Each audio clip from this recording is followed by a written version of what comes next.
Well, hello everybody, and thank you for my name is Lord Shadowfang, and thank you for suffering with me today. We are on a journey. So we've just started. In the introduction, all I did was make my character. I didn't do anything else. Today, I was supposed to start streaming a lot. I was planning on. I think I told everyone yesterday that I was going to start streaming at 9 a.m. Eastern time. So I believe I am a few hours late.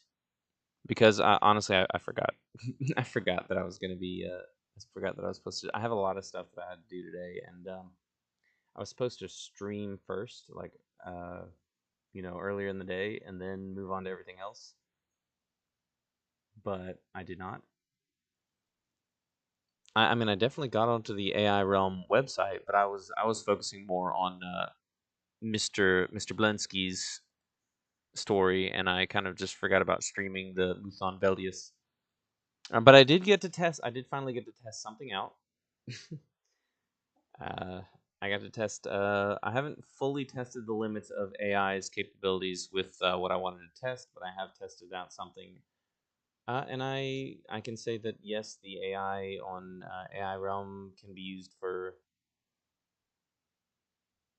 adult content. I'm just gonna say it as it is. So yeah, I haven't fully tested out. Like I've tested, if it does kind of go along with the scenario. I haven't tested to see if like it can go back and forth, if it like actually describes things like if you say what you're doing and then it describes what's happening. Because usually I've noticed no matter what you're doing, if you're doing combat, if you're doing dialogue, if you're talking to your teammates, if you're doing that, as I've recently discovered, anytime you type anything out, the AI, more often than not, the AI will just simply repeat what you said. Every single bit of chat that your character has, every single action that your character does, the AI will repeat everything you describe back to you. And sometimes it won't even add anything else. It'll just say, okay, yep, I just repeated everything you did. So it doesn't actually, sometimes it doesn't even add anything. It doesn't tell you like the result of what you did. It doesn't explain anything. So it's very frustrating a lot of times to use for literally anything. But yeah, so that's the one. I haven't tested this to its fullest extent, but I did test that here. So I did that this morning. So because up to this point, I haven't actually done anything like that in the role play because it just didn't come up in the story. Nothing seductive was happening. But now something has, so I got to test that out, and so far the AI seems to be going along with it. It's not giving me a message or anything saying that like, oh, this is not something that the AI is supposed to be doing. So yeah, if anybody wants to use the AI realm for that, that's the thing. All right. Anyways, so yes, my character is a half elf bard. I got player preferences for the DM, backstory. He has his two pets. Protected his family. Neon tribe, right? The neon tribes. Okay, so there's neon tribes. Yeah, I've been doing that role play. It's a zombie apocalypse role play thing. So, obviously starting out, you can't really, you got to spend your whole time, actually like surviving and getting used to dealing with the zombies and kind of figuring out supplies and all that good stuff. So, there was no time or no room for because I was doing, like I said, my role play over there is like a completely text based role playing. The AI is designed for tabletop RPG, so it's constantly asking me to roll dice. The thing is, it does it in a really stupid way. Like I could understand if I'm like, I don't actually know, if my character would be able to hit that. You know what I mean? Like my character's exhausted. He's not fully trained or whatever. And he's like making a shot instead of swinging a melee weapon or something. Or like I said, he's exhausted, so he may not be strong enough to make the hit. I might roll a dice and be like, I wonder if he actually makes that hit or not. But the AI asked me to roll dice for literally everything. It tries to put a full stop to everything that's happening and doesn't even finish its description of what it's supposed to be telling me to try and ask me to roll dice for stupid things like searching for something. It's like, and I get that that's like in Dungeons and Dragons, that's a thing, but it's usually like if there's like possibly a hidden threat, like an enemy that's wandering around, or there's like a hidden treasure, if something is hidden nearby and you are specifically searching for it, then you can take 10, take 20, roll for it, whatever. But my characters are literally checking the quality of fuel at a gas station. And the AI is like, roll a d20 to find out if the fuel is good or not. It's like, the dice roll is not going to magically make the fuel either suddenly be usable or not be usable. The dice roll is for maybe for me to identify if the fuel is, in good condition or not. But we specifically came to the gas station to refuel and to check to see if the fuel is good and to refuel. We have a guy with us who is specifically, fully knowledgeable about this stuff. So he wouldn't have any problems figuring it out if he knows what he's doing. We're all fully rested, and there's no combat going on. There's absolutely no reason why, in my opinion, why the AI should be asking you to roll to determine if the gas is good or not. And a lot of times the AI gets confused so frequently. It gets character names mixed up, it gets character locations mixed up. And again, it's probably because I'm doing a bunch of text-based stuff instead of actually, text-based adventure instead of actually, there's probably too much for the AI to keep track of. Something like that. It doesn't appear to be designed for that. It appears to be designed for this. So here we're going to test out what happens if you actually play. Now, according to AI Realm, none of this they're not associated with whoever it is that does D&D, and this is not actually, a platform for D&D itself, but they literally have everything, including the character sheets, set up to be almost identical to D&D, so I don't know. But so I'm just going to refer to it as tabletop RPGs. So that's what I used in the description for the playlist that I set up for this. But anyways, today we're actually going to do some role playing, and I think I've wasted enough of everyone's time. Not everyone's time. Anyone who actually decides to watch this, because yeah, that's what I did yesterday. Is I got everything started. I kind of read over this introduction, and then I finally logged off and said, okay, that's cool. That's it. So I just spent a whole bunch of time, deciding on what kind of character I wanted, and then didn't actually do any of the role playing. But that's why I named it Introduction. That was the intro. I also did a bunch of ranting and raving about a bunch of stuff. So, and that's probably what I'll do this time too, because I tend to get really lost into the sauce. But here, I want to actually do some role playing. So I need to move some stuff out of the way. I've got a bunch of stuff I got to do today, so I have a bunch of random crap sitting on my desk. I've gotten a couple things done, but not nearly enough. And I've got to get it all done today. I won't have a whole lot of time tomorrow morning. I'll have a little bit of time to do some things, but tomorrow is Monday, and so that means that tomorrow I've got to do things that I'm not able to do today, with it being Sunday, because certain businesses are closed on the weekends. So I got to do all that. So I've got a whole new list of things to do. So I can't just finish up things from today. So I need to make sure to get everything done today. So I'm not sure how long I'll actually stream today. But what I would like to do is actually get into this role play. So I'll reread this. Neon, probably with a little less flavor than I did last time. Neon Spire buzzes with life. The city thrives under the glow of countless neon advertisements, each one pulsating to a rhythm dictated by unseen algorithms. Far above the chaos streets, corporate spires pierce the clouds, their facades shimmering in hues of cyan, magenta, and electric green. The rain falls like a fine mist, refracting the vibrant lights into a spectrum of brilliant colors. The air carries a sharp tang of ozone mixed with the subtle smoke of street-side vendors cooking noodles and grilling synthetic meats. Noodles with meat? I usually don't eat meat in my noodles, but noodles are so delicious. I'm sorry. I gotta stop and say that every time.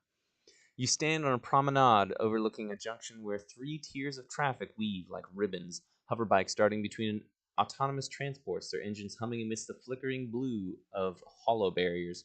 And speaking of autonomous transports, I recently watched iRobot. There are a bunch of videos that became free on YouTube recently, and iRobot is one of them.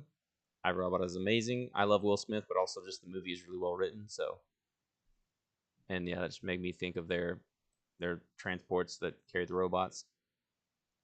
But anyways, the pedestrian pathways are lined with vendors hawking everything from counterfeit neural augments to tantalizing street food, such as noodles. A trio of street performers down the way plays a discordant, ethereal tune on custom-made synth instruments that beg for attention while hollow graffiti on the wall shifts and reshapes like living art. Ah, now I remember what my original action is going to be something to do with that. For sure. My character is literally a musician. Why wouldn't he join in? I don't know the exact I don't know how everything kind of works here. I don't know if this is the like it says street performers, so I assume that they would be, the kind of people who you could just jump in and perform alongside of. You know what I mean? You can dance and do whatever. You know what I mean? They're not. It's not like an official concert where everything's a little more organized. They've got security. If my character is talented enough, then they would probably enjoy his company. They might even invite him to be part of the band. So that is what I think I'm going to make my character's first action. He's just going to try and hop in and join in, potentially disrupting their beautiful their beautiful concert. So he's either gonna make things a lot better or a lot worse, and then they're gonna be angry at him. But I mean, come on, he's a bard. He has a passion for music.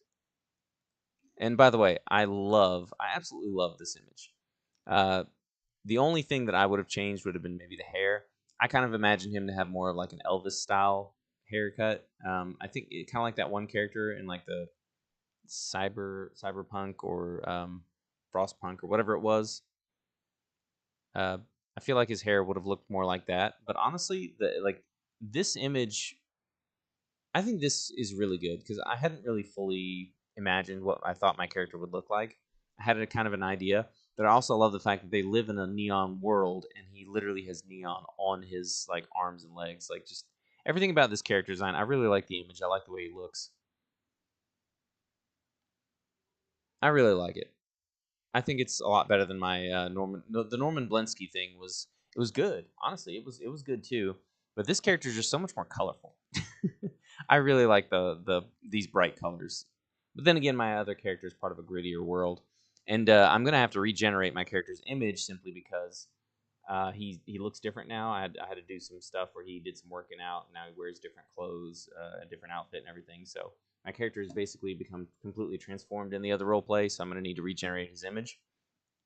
But on the account here, you have a limit to your character limit, so I can't make my descriptions too long before I send it out to the AI. Before I press enter down here. Also, you have a message limit. Right now, I managed to, because I've been pretty busy lately. I haven't been spending a whole lot of time role playing. I have quite a few messages saved up, but I can't just put in I can't just answer if the AI asks for a dice roll. I can't just answer with a simple dice roll. So I spend a lot less time focusing on the actual flavor text and more time trying to pace out everything and push the story forward, which is really annoying, but it is what it is. Technically, that is not the AI's fault. That is the website designer's fault, and I can tell that the website designers have specifically designed the website to be money making process.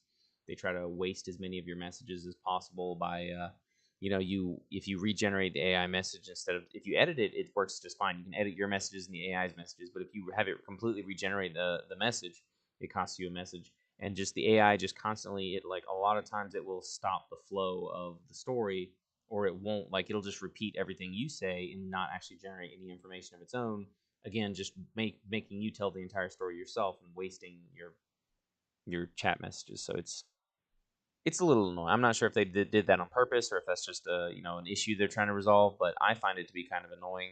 And of course, knowing humans, I assume that it's intentionally designed to try and get you to purchase one of their plans for more messages and whatnot. But I'm using the free version because I don't have any money right now. But I really do like AI Realm. Like if it improves, if it gets better, I will be very happy with it. Right now, I'm not too particularly happy with it, but I love role playing, and right now it has room to improve. It has a lot of room to improve.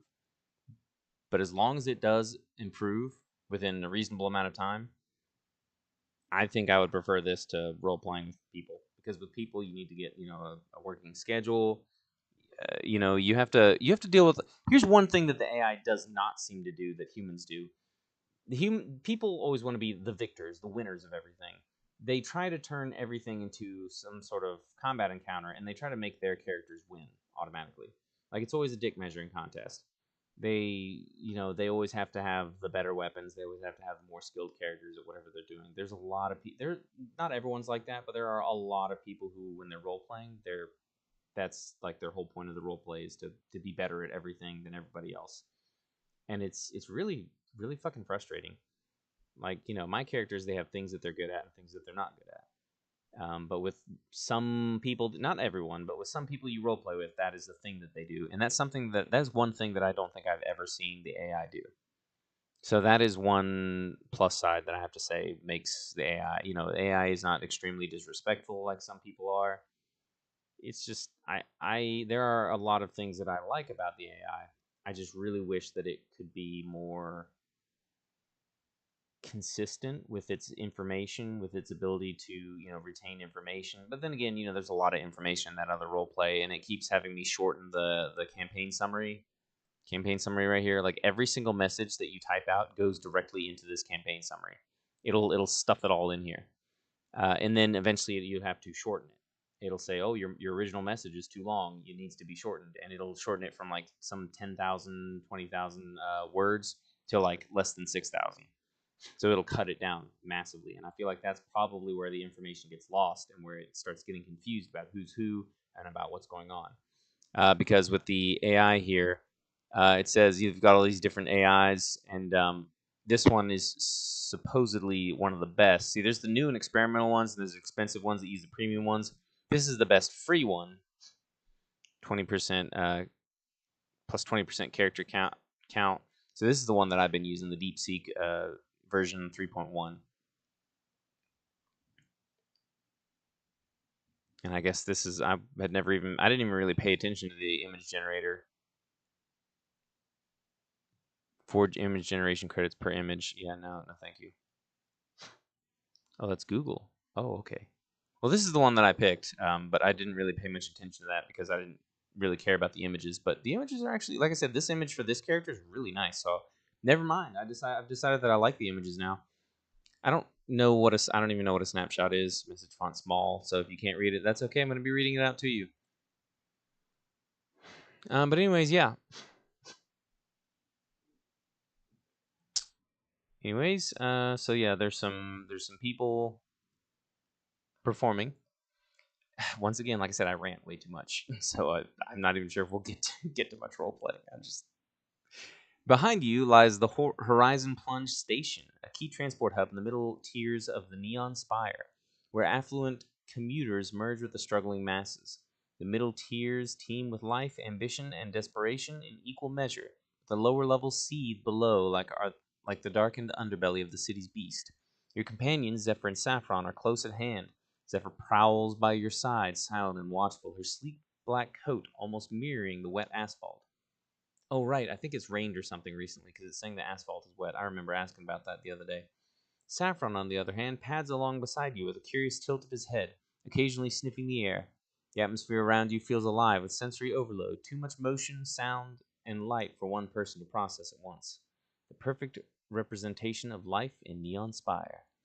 Moments earlier, you had overheard a lost executive drowning his woes in a local dive. His plain, his plaintive whispers were enough to ignite your curiosity. Something about troubles brewing in the outer districts. Data vaults holding more than they should, and people disappearing without a damn trace. It hadn't seemed to register to him that you were standing just a few feet away listening. Maybe it was the drinks, or maybe his words weren't meant for anyone to hear, but you heard them. That's right. I'm over here sneaking around, listening in on conversations that people are having with themselves. Dirty, dirty, naughty listener of secrets. Nah, never mind. I'm a conniving, mischievous little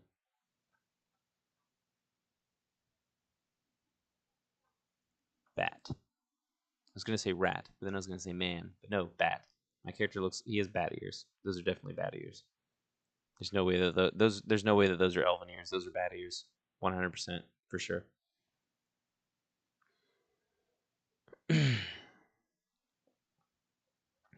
Now, with a gnawing sense that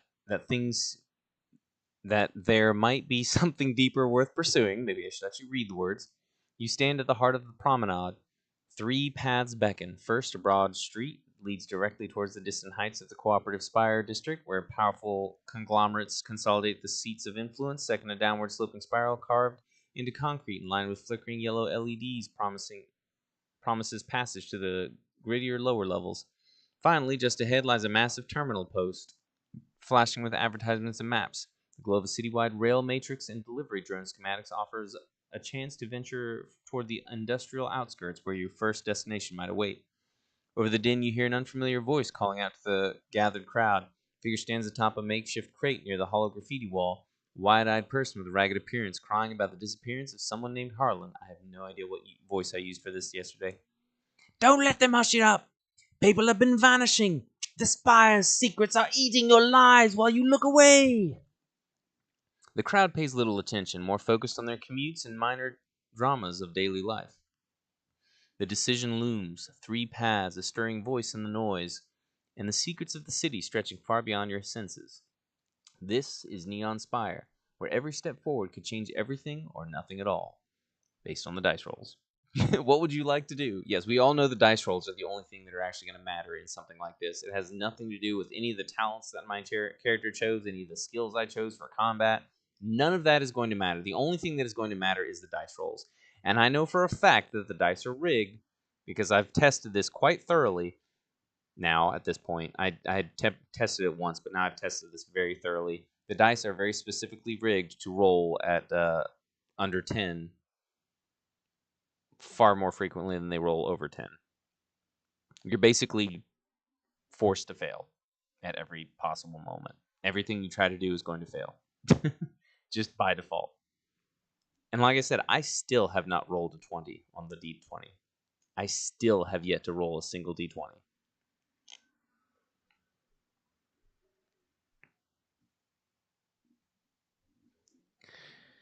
I almost called my character Norman. I'm so used to being Norman instead of Mu-Thaun.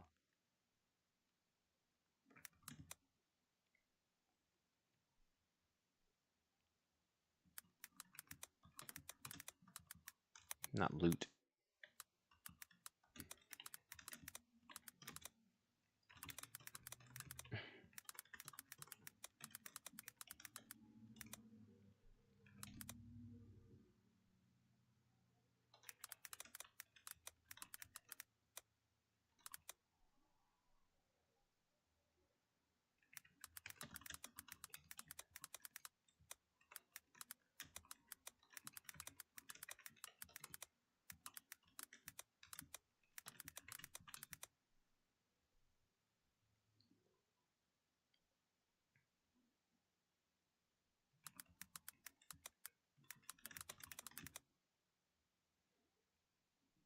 Like I said, normally I would probably have my characters kind of join in and, like hold his violin up like in a gesture to offering, say, hey, do you guys want me to join you?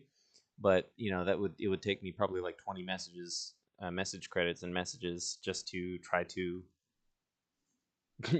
get something to happen. So I'm just gonna have my character jump in without even asking for permission. He's just gonna be like, yep. Because he's this character's a little different from Norman. He's this character's gonna be like a free spirited guy. He just kind of jumps in and does things, without really caring what other people think about it.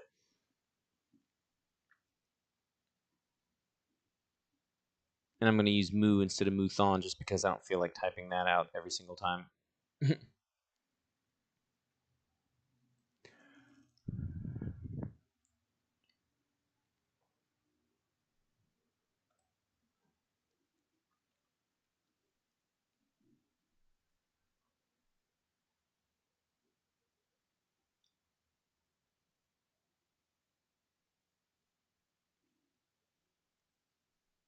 Running to the yeah. See, this is why it's usually better to do just text based because right now you guys are all seeing me just sit here and like very carefully select my wording, whereas normally you just hit enter and then suddenly it appears. The whole full thing appears in the chat. So I usually have to very carefully I have to calculate what I need to say. I have to very carefully pick my words. You never know what people will think of me otherwise. But yeah, adding to the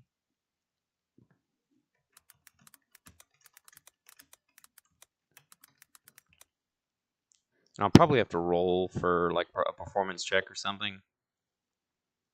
So I'll go ahead and roll as well. Because like I said, I don't want to have to sit here and go back and forth with the AI, one step at a time. I would like to try and push the story forward. Because it's really aggravating having to sit here and do like 20 things just to perform one action. And yes, I'm over exaggerating. Usually it's like 2 or 3 messages to complete a single action, but it's something that I can get done all in one if I word it correctly. I'm learning the intricacies of AI.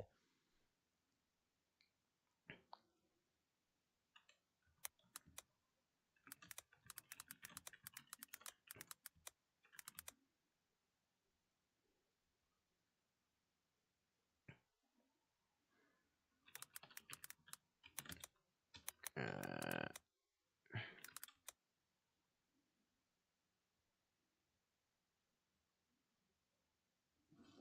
what the hell? What are you? Oh, okay, it's a stink bug. Well, at least it's not a fly. But I've got a stink bug in my room, so give me one moment while I throw him out. Oh, what perfect timing! I haven't seen one all day, and now suddenly, when I start role playing, there's one that flies into my room.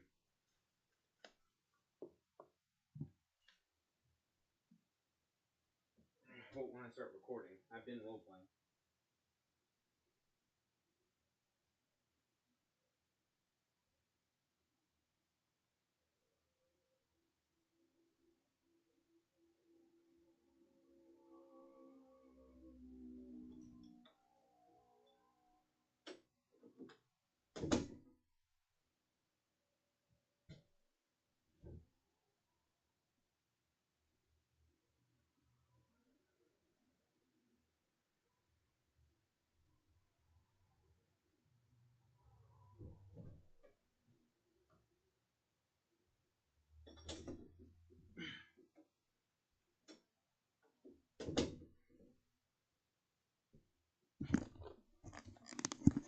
Okay, stink bug has been removed from the apartment. Now, back to what I was doing.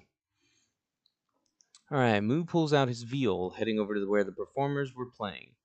He takes a few moments to accustom himself to the rhythm of their song before joining in with his own skills, adding to the display with his...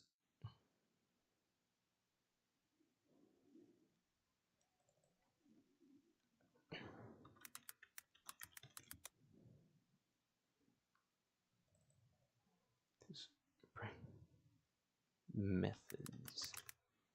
Because I already said his own. So I'm going to avoid repeating the same phrases. Make it sound a little better. Practiced method. Practiced method. Practiced.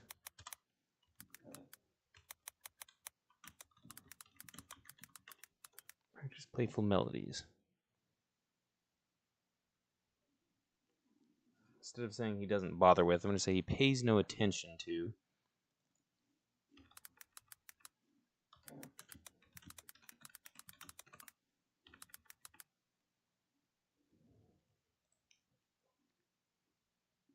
And also it says a wide-eyed person with ragged appearance crying about the disappearance of someone named... Oh, crying about the disappearance of someone named Harlan. So the dude's name isn't Harlan. He's crying about the disappearance of someone named Harlan. Okay. See, this is why I like to reread things, because sometimes I get a better understanding of something than if I just read it once and then never look at it again.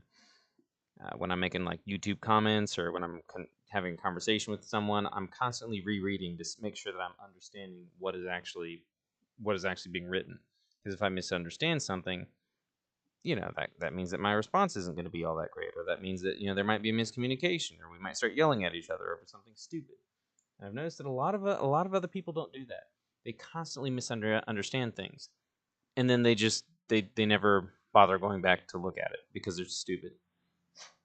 And the AI unfortunately kind of does the same thing. It constantly misunderstands things, and then even when you sit there and explain it to it, what was actually meant, it doesn't seem to accept that information. And I think that's by design. The AI is programmed to not be able to be gaslit by people. So if you try to convince it of something that's not true, then it'll just factually take the information that it has and it'll be like, no, that's not correct. So if it decides something, you literally can't you literally can't correct it sometimes. Sometimes you can, but a lot of times it will just. So yeah, and so the AI can sometimes have its characters take something you said as an insult, and then either you can explain that it's not an insult, or your character can explain to their character that it's not an insult, or whatever. And then it just completely ignores the explanation and continues to have the character act like they're insulted. Or maybe it's a story thing where it's supposed to create conflict. Because that's another thing I've noticed, the AI is always constantly creating conflict when there shouldn't otherwise be any conflict. And it's just because conflict makes the story more interesting, supposedly. The player needs a challenge. It's bad. It's really bad. But anyways, like I said, there are a lot of things that I can complain about, but there are also a few things that I think it does way better than people do. It does a pretty good job of flavor text, but people who are really good at role playing are better. It's just better than like most people at flavor text. Most people who role play are not that great at it. Ending this play with practice playful melodies. Pays no attention to the distraught man.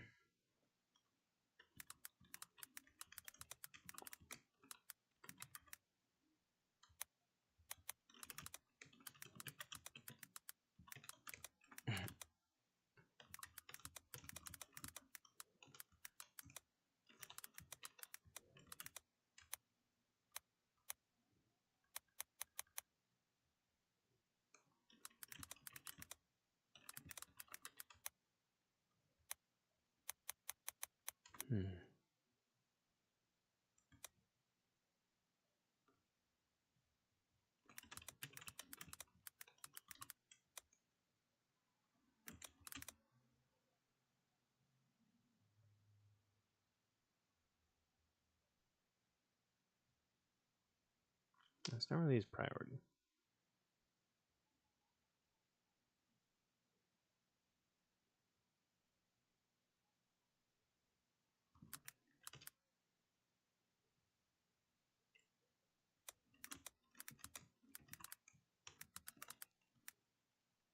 Is it Neon Spires multiple or is it Neon Spire? Looks like just Neon Spire. Yeah, it looks like it's singular, Neon Spire.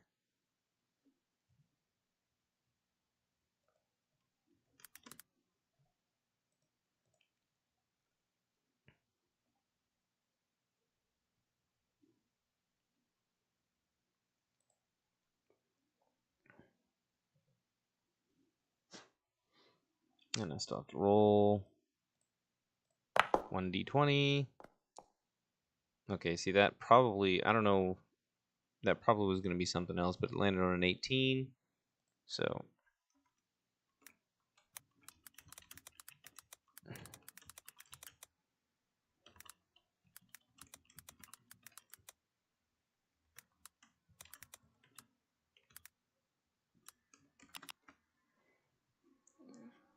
So if you're in any kind of chat, any kind of social media or chat, text-based chat, where hitting enter causes the message to be sent, if you hold down Shift and hit enter, I don't know how you would do it on the phone, probably with the virtual keyboard, but if you hold down Shift and hit enter, it'll actually allow you to do what enter normally does, like in Word documents, and it'll start a new line. So if you hold down Shift and double tap enter, it'll start a new line. Now, I have noticed that sometimes when you use, sometimes if it's having trouble sending a message, which I'll show you here in a moment, it'll say copy to clipboard. So if you click that button and then you paste what you've copied, it will actually not include those two spaces. So this this M right here will be right up against this dot. So you still have to create those spaces when you do that. If you paste it. Now, if you copy it yourself, like if I hit Control A and copy and then paste, it adds the two spaces. But if you copy it using their clipboard option, then you have to make sure to re-add those spaces.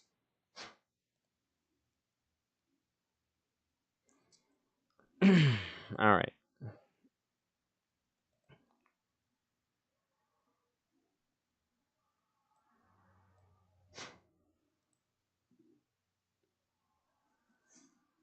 And besides, my character, it's okay. It's not D&D.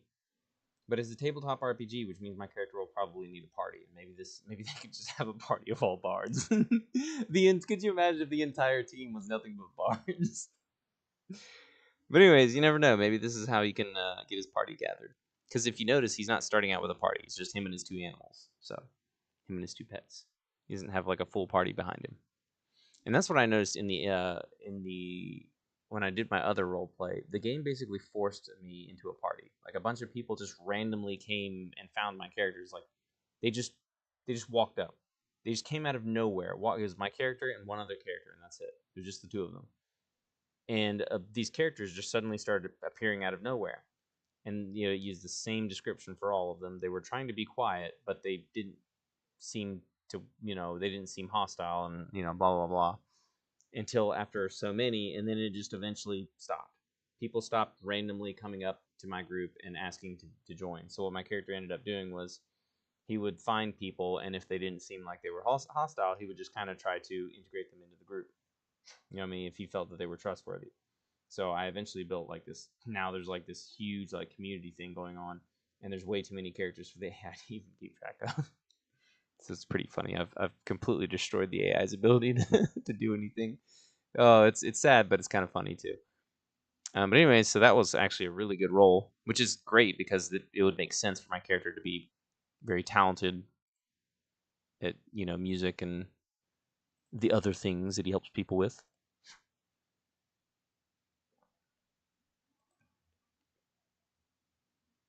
So that means the overall, if the AI does ask me for like a performance check, it would probably be over 20 in total with his modifiers, because he has the high charisma roll. He's got training in with his musical instrument and with his performance skill or whatever. I think he has training in performance. I don't know. Is that even a skill? I don't remember if that was even a skill. I can literally just scroll up and look actually.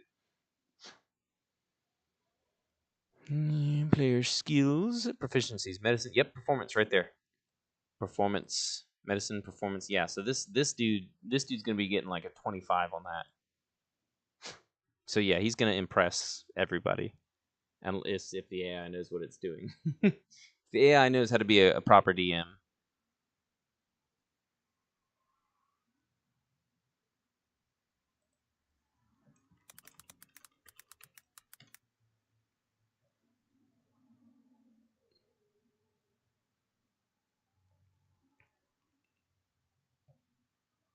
Now watch, just because I've said that the AI usually rolls under 10, it's gonna roll like all 18s, 19s, and 20s for the rest of this role play.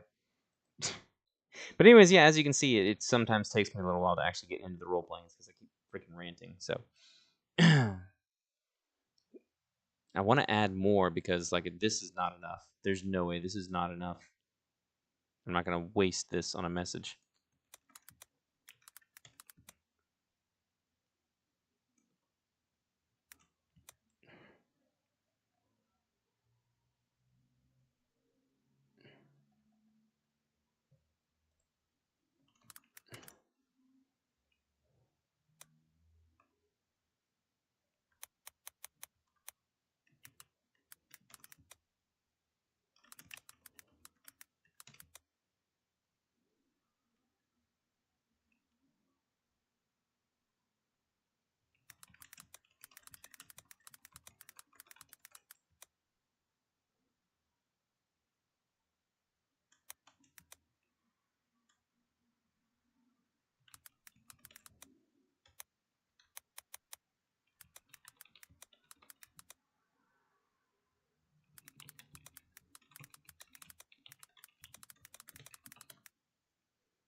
In this, I usually just do a last thing where I didn't do this originally, but I've gotten in the habit of doing this because I just feel like it.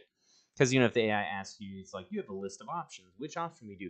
I'll add like the middle section, or I don't always add like if there's a dice roll or if I need to do OOC, I'll dump it up here, and I'll literally do OOC and then a colon. So I'll put something up here, and then underneath that, if I have anything up here, it'll be up here, and then under that I'll do like the flavor text, and then I'll have like the overall summary of what my character actually did, like the exact actions that they performed or what they're going to be doing next. Like this, I kind of try to use this to like make sure the AI understands what I actually did, because sometimes it struggles with that.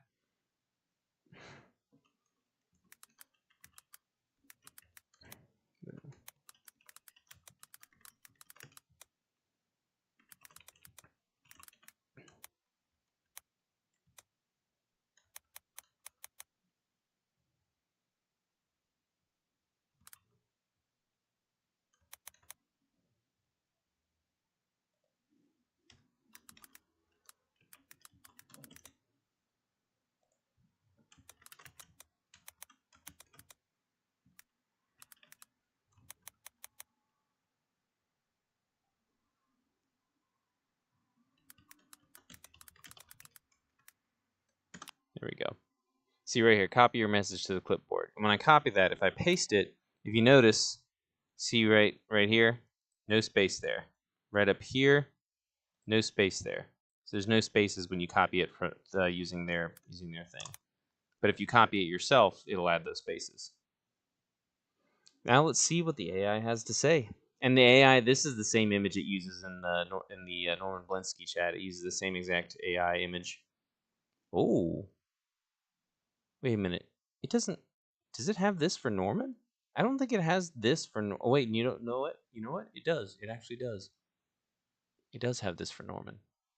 Cool. So now I get to see what this dude looks like every time. Because I really like the bright color. I'm a weirdo. Okay, I like bright colors. Okay, and it does this a lot too. Zephyr with Leighton. What? Now suddenly it's trying to change the name of my pet, or is it? Or did it add? Or did it make Zephyr a different character named Zephyr? Hold on. What? Hold on. The synth trio: a lanky human with glowing finger implants, dwarf with cybernetic jaw. Okay. Hums in time with his bass. Cool. And a slender elf manipulating a holographic soundboard. Barely glance at you as you approach. Layered piece of glitch hop full of stuttering beats and ethereal melodies. Bring your viol to your shoulder. Your bow meets the strings, and a rich, soulful melody weaves seamlessly into their electronic symphony. Human's eyes widen in surprise, then crinkle with a grin. The dwarf gives an approving nod. The AI missed that. The dwarf gives an approving nod, his bass line deepening to complement your strings. The elf smiles subtly, her fingers flying across the hollow interface, adapting the soundscape to welcome your acoustic instrument into their digital world. Crowd previously dispersed begins to coalesce. A few people stop to watch, then a dozen. Soon a small audience is formed, their faces lit by the pulsating neon and the joy of unexpected collaboration. Your music isn't just heard, it's felt. A weary-looking woman in a corporate suit closes her eyes, a genuine smile gracing her lips for the first time all day. A group of teens recording on their datapads start actually dancing instead of just posing. The song builds to a crescendo, a perfect fusion of analog soul and digital precision, and ends on a final resonant note from your viol that hangs in the humid air for a breathtaking second before fading. So apparently my character just became the star of the show. I mean, in again, this is not D&D, but in classic D&D style, as if it were, the player character is the main character of the story, so everything revolves around them, and they're like the most important thing in existence. But I did get a really high roll, so if it had asked me for a performance roll, that would have been. I don't know about how this works. I've noticed that there are a lot of things where you actually don't gain bonuses for things that you probably should. But I know in D&D you get like a +2 or something for things you're trained in, and then that plus my like +5 charisma modifier. So I'm pretty sure that would have been like a 25 in total. So it's a really good performance. Silence, then applause erupts from the gathered onlookers. Credits and chits are tossed into an open instrument case at the trio's feet. You raise your hand for a high five. The human performer laughs, a bright, genuine sound, and meets your palm with a solid slap. Not bad at all, he says, his finger implants dimming from their intense glow. Where'd you learn to play like that? Most folks with an actual instrument can't hang with our syncopation. I can't even. Well, that's okay because most humans probably also can't say that word. The dwarf is already scooping up the credits, dividing them into four roughly equal piles without being asked. Pushes one towards you with a grunt. Earned it. Daggone, I didn't even play most of the performance. I just joined in for the end of one of their songs, then made them like 10 times more popular. And they're just like, here, we're just gonna give you a cut. No questions asked. The elf finally speaks, her voice soft but clear. You have an interesting aura. The music, it changed when you joined, felt more alive. I should probably do a deeper voice for the dwarf. Earned it. That's way too gruff. He's a musician. He's not going to sound that bad. Oi, you earned it. I'll just do the standard dwarf voice. Oi, you earned it, mate. That's not even the standard voice, but I don't know what I want the dwarf to sound like. He's only said 2 words so far. He said with a grunt. That's how Norman talks, with a grunt. So, but Norman wears a bear skin, and he wears a bear pelt as his clothing. So Norman is a beast-like entity. Mu-Thaun Veldias is more of a free spirit. He's more childlike. I'm pretty sure I made him younger too, didn't I? What was his age? 20 something, right?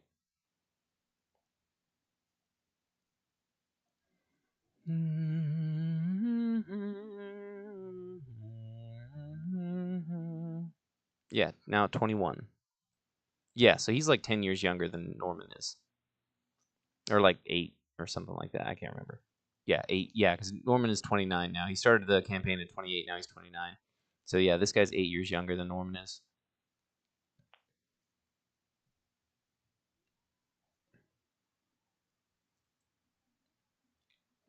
The crowd begins to disperse. The moment passed. The distraught man who was shouting about Harlan is gone, swallowed by the ever-moving river of people. So I guess I missed my opportunity. I was gonna look into that afterwards if he was still there, but I guess I missed that. Whoops. There goes the whole story. Now I'm just gonna become part of a roaming street band, and nothing's ever gonna change. The story is over, guys. I've already completely routed the story from what it was originally supposed to be. We've changed courses completely.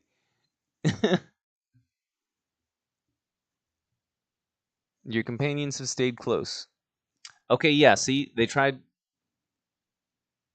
Yeah, they tried to change the name of my pet, which they made up. And honestly, Leighton is more of a human name, whereas Zephyr is more of an animal name. So I will keep it as Zephyr. Because I mean, come on, imagine a flying panther. Like, come on, that would be cool. While Saffron is curiously sniffing at the now empty instrument case, you have a small pile of credits in front of you and the attention of 3 talented musicians. What would you like to do next? Well, obviously, I'm gonna.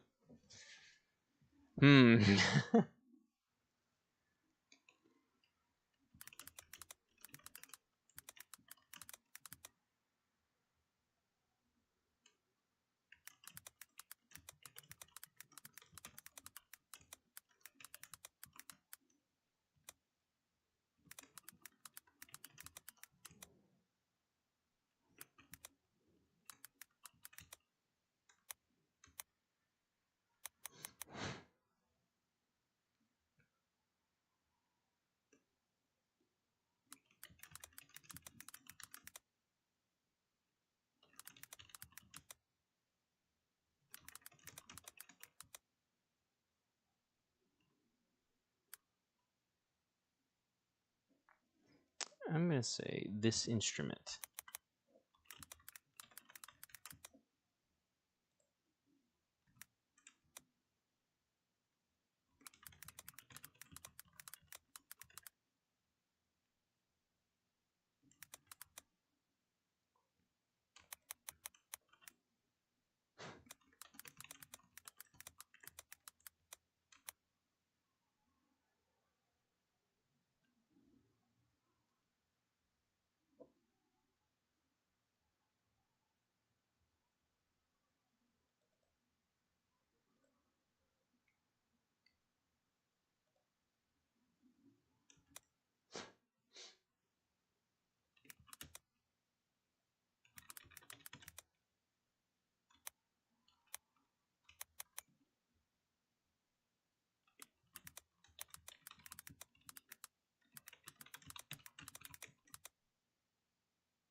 He's pretty young.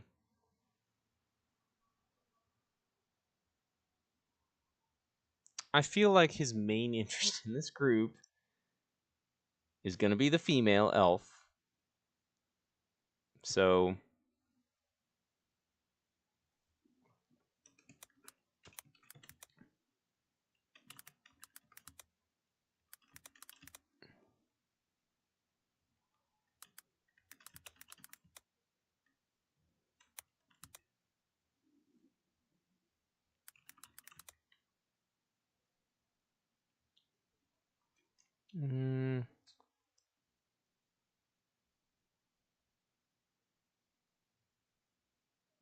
I feel like his tone would still be playful. Well, but that would be the wrong kind of playful.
I need to figure out what this character's voice is going to be.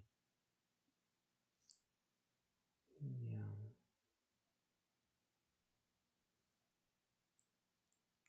Thank you. I appreciate it. No. My voice is too deep for how this character should sound. Thank you. I appreciate it. I've been playing this instrument since I was 7. I've always loved music. It's a part of me. Your group was playing, so I decided to jump in and have some fun. Music is like food. It brings people together, you know? And what are you guys doing later? Maybe we could hang out for a bit. I heard something really interesting on my way over here. Just a bit of gossip, but it could be fun to check out. Ugh, I didn't quite do that right, but you know what? That's what I'm sticking with.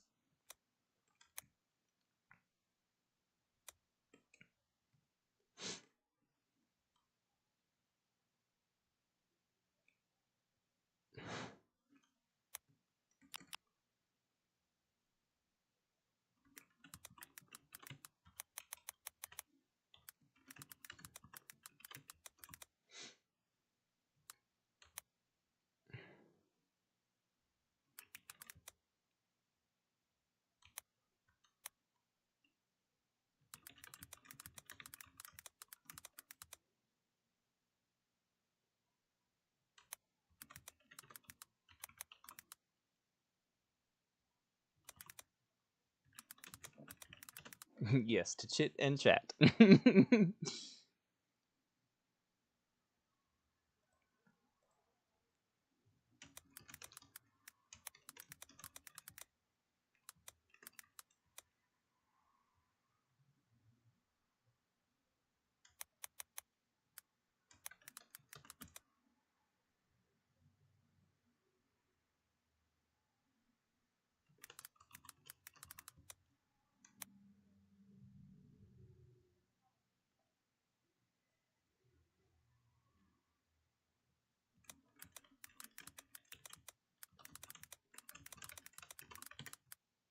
Here we go. We'll try that. See what the AI thinks. I don't know if I'd have to do some sort of like diplomacy check to try and convince them to hang out with him. But considering he just, kind of improved their job. I don't like job. Job. Kale. Boren. Yeah, you're really boring. New name Remington. See, I like Remington better. But wait, is this the... Hold on, is Boren? Boren might be better for a dwarf, though. Lyra, Marie. It changed all three. I've never seen it change 3 names all at once before. I think Job, I feel like Job or Jebedias or something like Jeb. Jeb would be better than Job, so I'll probably edit their names a little bit.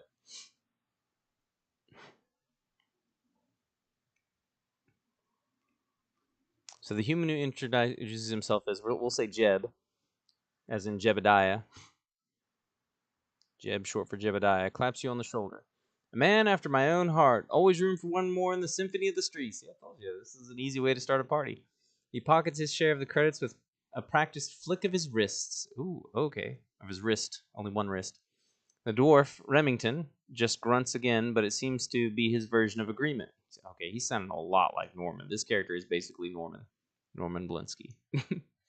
He's already checking the joints of his cybernetic jaw. Well, Norman Blinsky doesn't have a metal jaw or anything.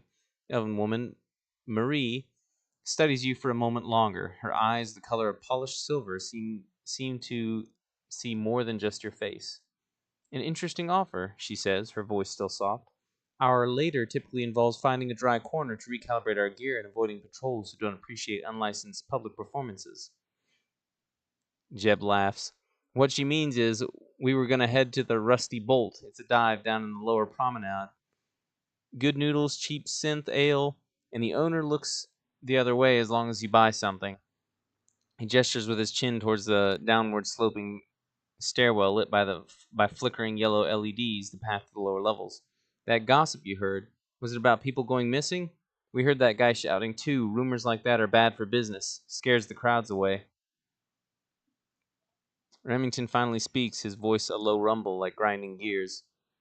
Rumors are one thing, truth is another. Not our business.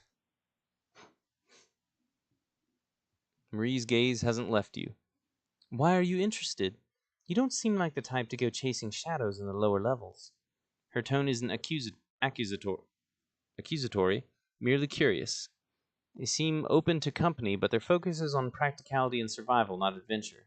Convincing them to look into this might take some finesse. Ah, okay.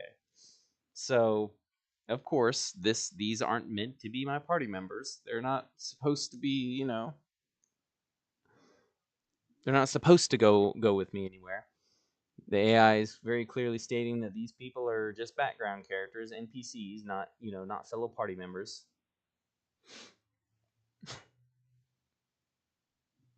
But yeah,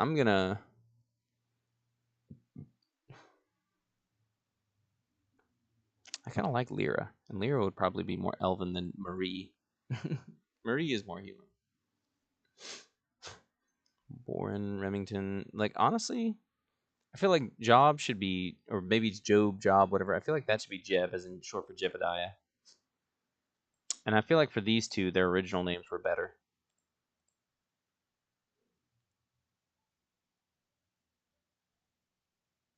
Apparently, Lyra is a common name, but I like it. But I think instead of Boren, we might go for something else. So yeah, let's edit. Let us edit. Let's edit. Jeb.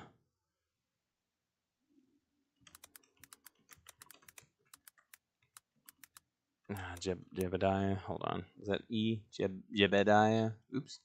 Jebediah. Not Jedediah. Jebediah. Jebediah.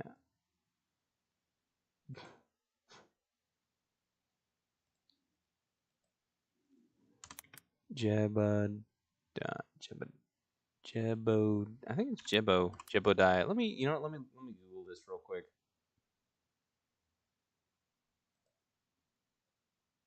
I think it's I. It might be I.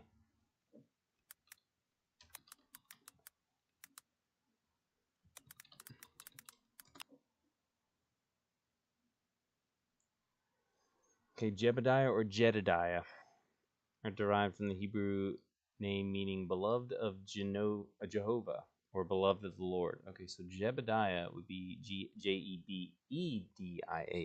Okay, so it was E. Jebediah. It's still saying it's not spelled correctly though. Jebediah or Jedediah. See, it's trying to only use the D spelling, but I like the I like the B spelling better. A human who introduces himself as Jeb, short for Jebediah, claps you on the shoulder. Jebediah.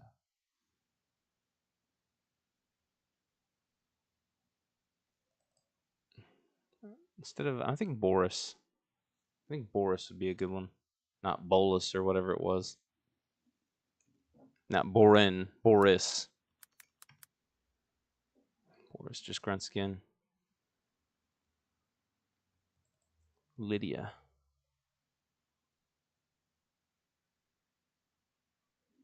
I like Lydia. I like Lydia. Not Lida. Lydia. Elven woman, Lydia. Maybe it can be like Lydian for like more. I don't think any of these are Elven. I don't know that much about Elven names, but Mu-Thaun probably isn't very Elven either. But yeah, Lydia. Maybe like Escrew. Escrew Kitanaya. You know, something wild or crazy, but I think Lydia will be fine. All right, so we got Jebediah, Boris, and Lydia. Usually I keep whatever name they give, but like I just didn't like any of these names. They didn't sound like most of the names that they give are human names, and all the characters in the other roleplay are human, so they just they make sense. The only time I had to change them is if they had a name that was already being used by another character. Sometimes I would revert it back to its original name, or I'd keep it as it was. But if they used a name that was already in use by another character, I would just go ahead and change it to something else, something random. But yeah,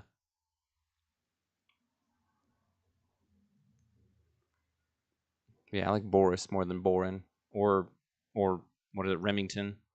Yeah, I feel like Remington is not like Boris is a good. Actually, I think I had a character named Boris at one point. But yeah, Boris. Would it be one R or two? Boris. Yeah, one. It's saying that this is misspelled. Of course, it doesn't know how to fucking spell shit, so. Boris the bear. I'll stick with one R for now. Boris the bear. Yeah, the dwarf Boris just grunts. Okay, Lydia. I feel like Lydia's good. It's not their original name that's overused, but also it's not Elven either.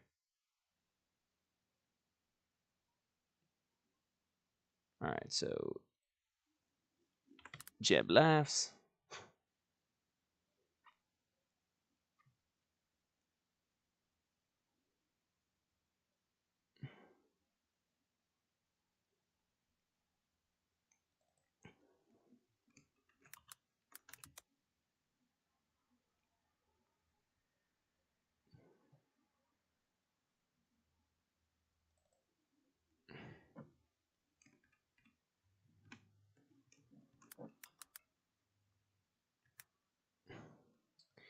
Here we go. Lydia's gaze hasn't left you.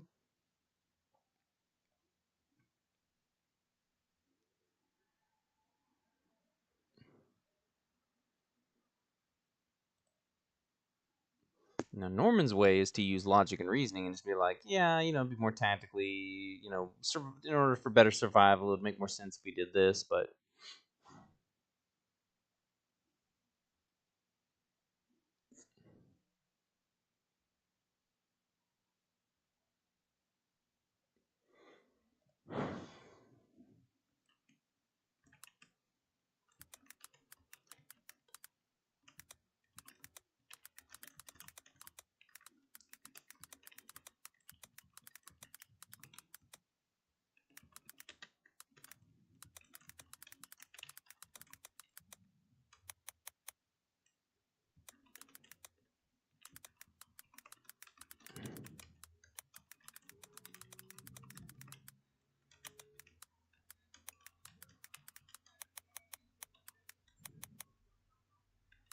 and he's not nearly as tactically intelligent as Norman either. So he's just gonna, like I said, he's a free spirit. So he's gonna follow the group down into what could potentially be his death, the dangerous lower levels.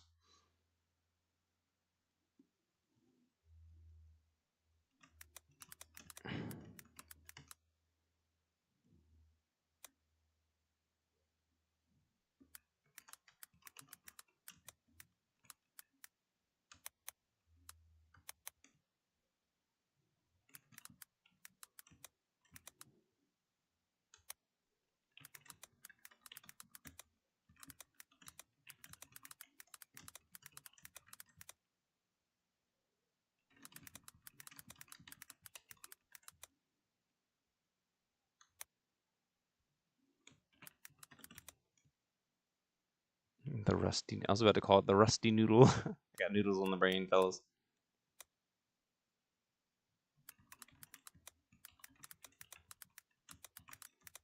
Remember, he's young.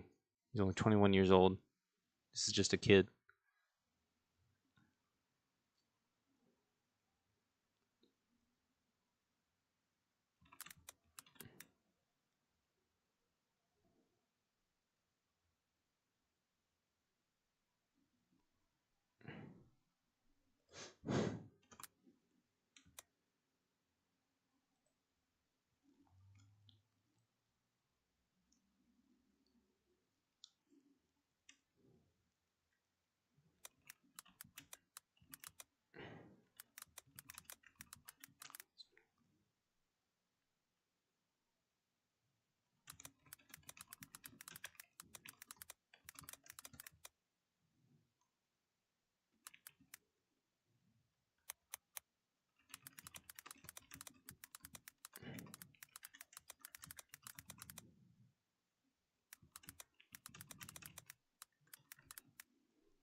Still don't know. See, I don't normally do the voices because I'm not always consistent with the voices. So, because I'm already thinking, like, when I'm thinking of this dialogue, I'm imagining a completely different voice than what I originally answered with on the previous dialogue. So it's like I need to be careful that I don't change the characters' voices. I know I'm going to. I'm a terrible voice actor. But anyways, yeah, that's an issue that I have.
Who was that guy?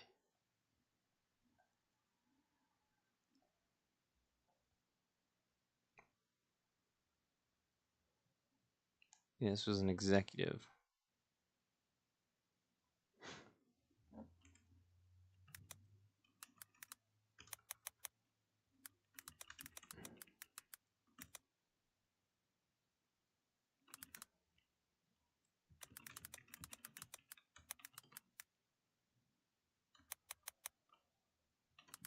Down by the Tiller. I'm going to call it the Tillery. Down by the Tillery. In other words, the bar. The Tillery. Nah, lowercase is fine. Down by the Tillery.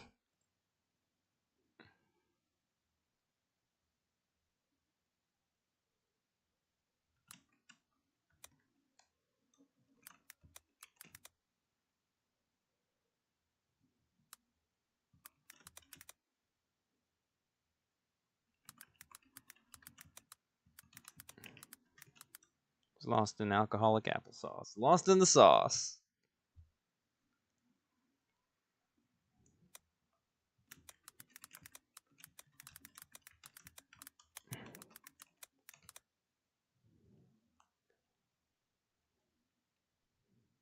Now again, my character's not really, a stealthy figure, but the dude was so drunk that he probably didn't notice, according to the description.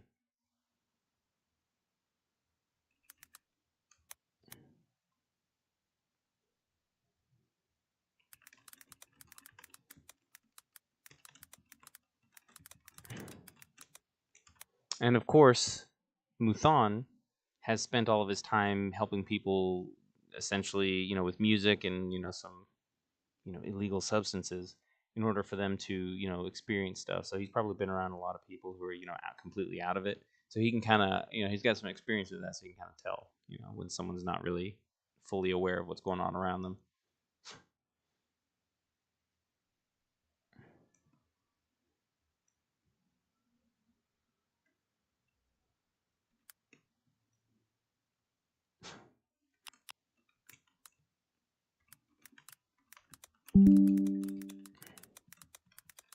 Oh, look at that. I can't have that open while streaming. It makes the stream perform horribly. So I'll deal with that afterwards.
Oh, I was trying to hit shift, not enter.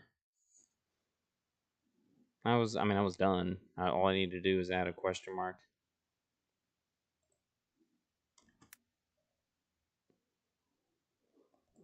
Save changes.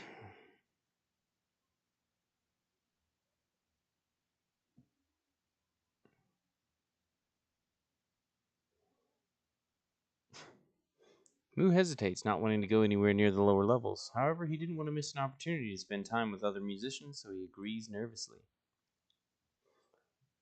Let me see if I can remember my character's voice. Well, I was actually on my way to somewhere else, but the Rusty Bolt sounds like a cool joint to hang out at. I'll come get some noodles. It wouldn't be fair of me to take part in your performance and bail on you all of a sudden. Besides, my rumors aren't just your average street side talk. It came from a man in a fancy suit down by the Tillery. He was lost in the alcoholic applesauce. I figure he didn't even notice me hanging around. Sounded pretty. You seem pretty out of it. By the way, does the place we're going to mind pets? So Mu-Thaun takes the group up on their offer, coming down to the lower levels with them. He likely wouldn't be able to get anywhere on his own. And see, Giles. Who the hell's Guile? No, Boris. No. Fuck you. Keep it as Boris. Giles might not be too bad, but I came up with the name Boris, so I'm gonna use it. So screw you. Awesome. Awesome. Another round is always welcome. And don't worry about the pets. The Bolt is basically a petting zoo. Just keep them away from the cook. He gets a little twitchy around anything with fur. Uh-oh, so the cook might try to cook up my babies. Boris nods in agreement. Yeah, pets are fine. Just watch your step. Get slippery down there. Lydia finally smiles, a subtle upturn of her lips that transforms her entire face. Then let's go. I need a good bowl of noodles. The four of you, along with Zephyr and Saffron, head towards the downward sloping stairwell. The air immediately becomes heavier, the neon lights above replaced by flickering yellow LEDs that cast long, distorted shadows. The sounds of the upper promenade fade, replaced by the low hum of machinery and the distant rumble of the undercity. The scent of ozone is overpowered by the pungent odor of decay, stale synth ale, and something vaguely metallic. As you descend, Jeb fills you in on the details. So you're Jeb, that's the human. The Rusty Bolt is run by an old ripper doc named Maggie. She patched herself up in more than she patches. She patched herself up in more than she patches anyone else these days, but she keeps the noodles hot and the synthale cold. The place is a haven for strays, hackers, and anyone looking to disappear for a while. Boris adds, "Don't start trouble. Maggie doesn't like trouble." Yeah, Maggie don't like trouble, mate. I'm kind of getting into the Boris accent. I like this accent. I think I'm doing a decent accent for him. The stairwell opens into a narrow alleyway, the walls lined with graffiti and makeshift stalls selling questionable wares. A group of figures huddle around a flickering fire barrel, their faces obscured by shadow. A pair of hoverbikes stripped down to their parts lie abandoned in the corner. Jeb leads the way with confidence, weaving through the crowded alleyway. Boris follows close behind, his bulk clearing a path. A big, bulky dwarf. Lydia walks beside you, her senses alert, while Zephyr and Saffron navigate the throng with practiced ease. Okay. Finally, you reach it, the Rusty Bolt. The entrance is marked by a flickering neon sign shaped like a wrench. Ooh, okay, cool. That makes sense. I would have thought it would be a bolt or like a wrench and a bolt, but yeah, just a wrench is fine.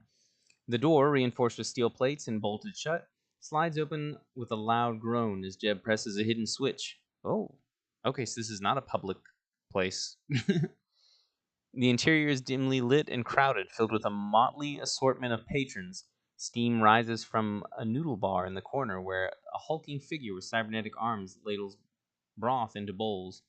Booths line the walls, occupied by groups engaged in hushed conversations or staring blankly into their data pads. The air is thick with smoke and the murmur of 100 voices. Jeb claps his hands together. Home sweet home. Let's grab a booth before they're all gone. He leads you toward a relatively empty corner, motioning for you to follow. What would you like to do once you get inside?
did say credits, right? What did they refer to the money as?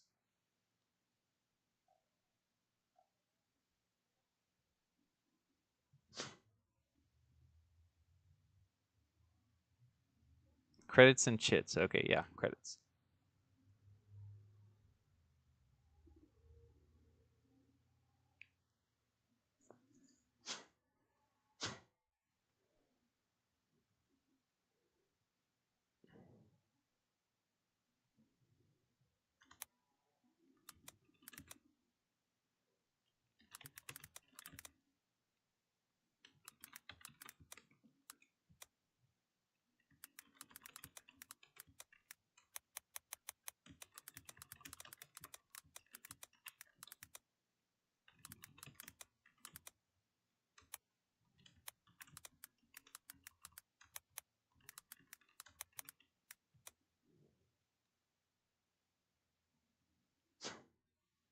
Let's see here.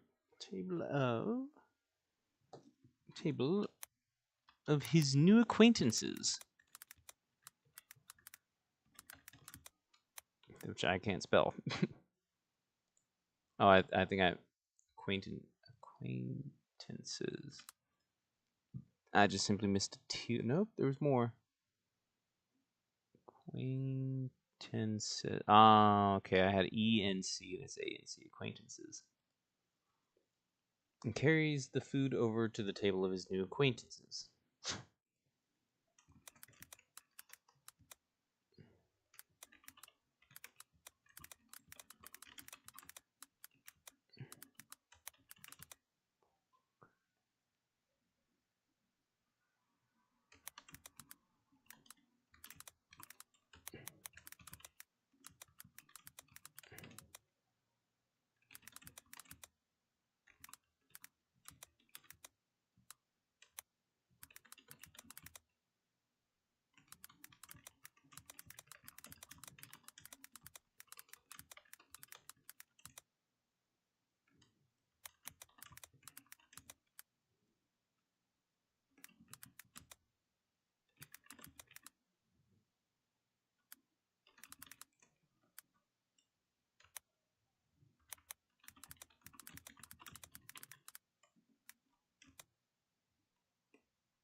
Hmm.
Zephyr, yeah, the mane is something on a lion, so that would be their necks.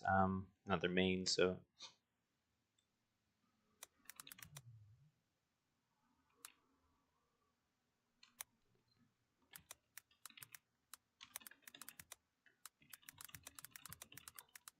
Because he's very. He loves his pets. Like he's all about his pets.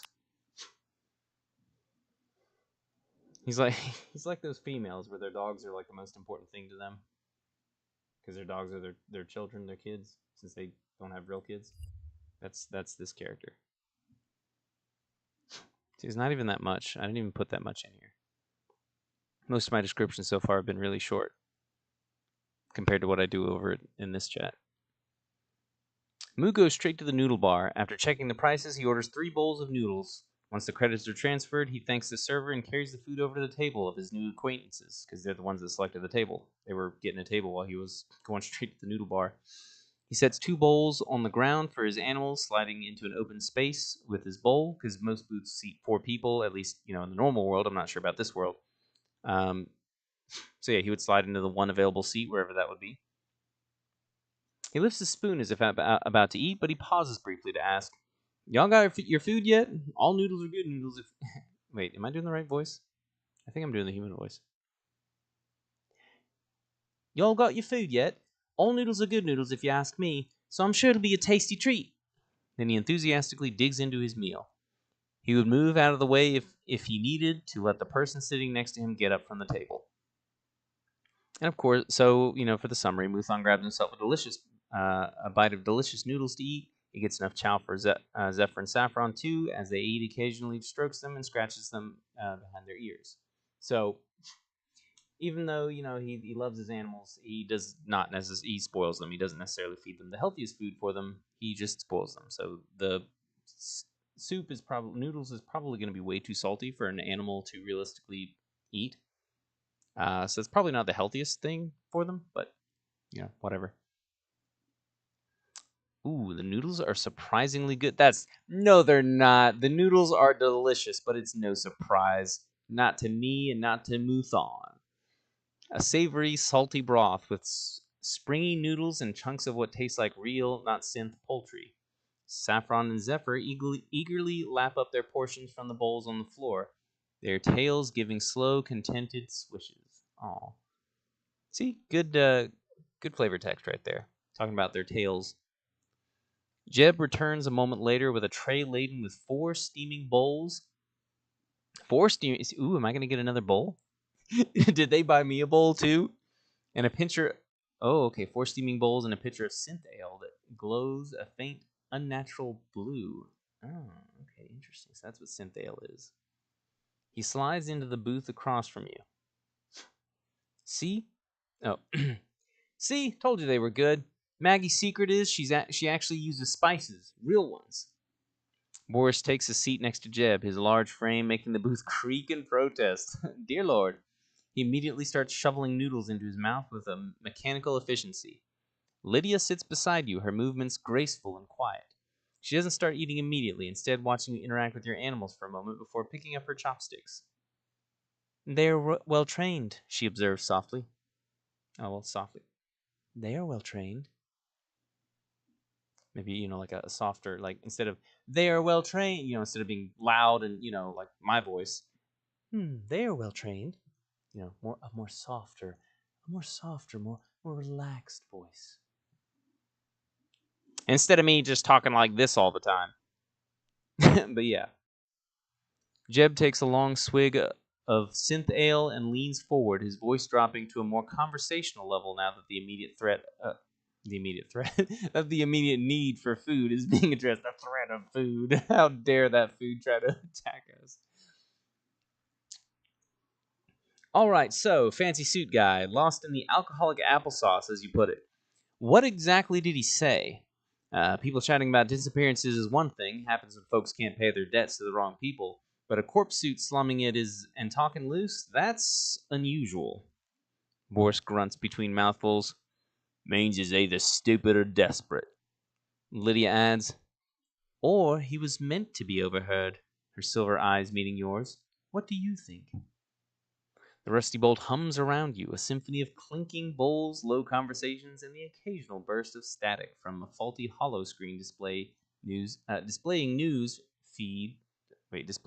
feeds from the upper tiers. Jesus, that was a mouthful. What would you like to do or say next? Well, what I would like to do is explain in full detail exactly what I heard.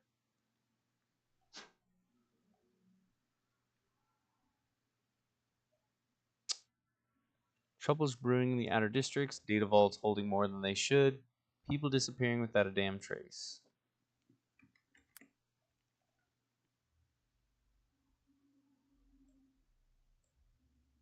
Why is this that Discord thing is in the way? Like, my mouse wasn't hovering over it. My mouse is all the way over here by the scroll bar. So that's they've got this thing set to the wrong size. And this is with me using smaller text. Like this is not sized properly. This size needs to be corrected. They definitely whoever designed this website is there are some issues that I disagree with, but I mean it's good. I like it. But it could use improvements. The AI and the website design could definitely use improvements. So we're getting this story started. Unfortunately, it has taken me, because it takes me so long to do anything. It's taken me like over an hour just to get through a few lines of dialogue, just to do a performance and then move down to the thing. And this is why text-based role-playing is way too slow, and why usually it's better to just kind of do it, when you have time, just send a message, and then, wait for the other people to respond with a message. But then you don't really, get into the role-play, because it's never, But anyways.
Sell that data. We could sell that data to the highest bidder.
And see, this is why I didn't like the name job.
I should have probably double checked this before I hit enter, but I need to make sure I actually close the chat quotations.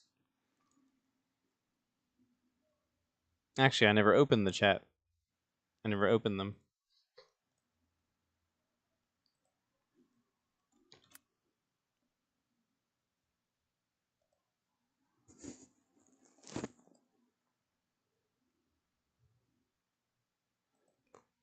Full details.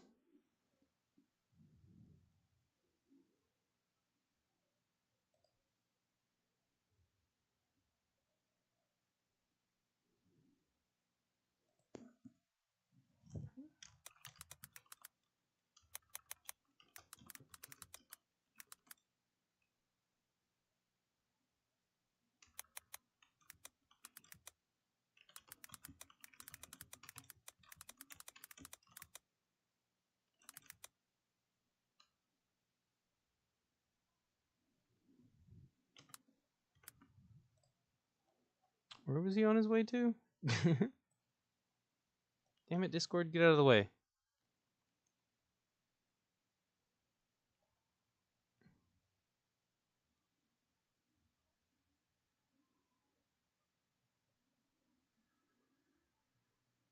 Corporate Spire.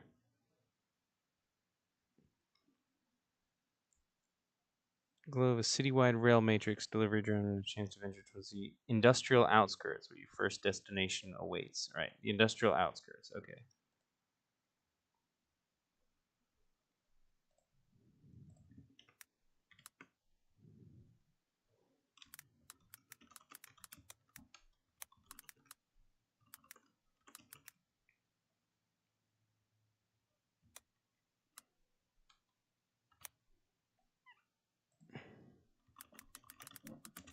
The industrial out. He was originally on his way to the industrial outskirts.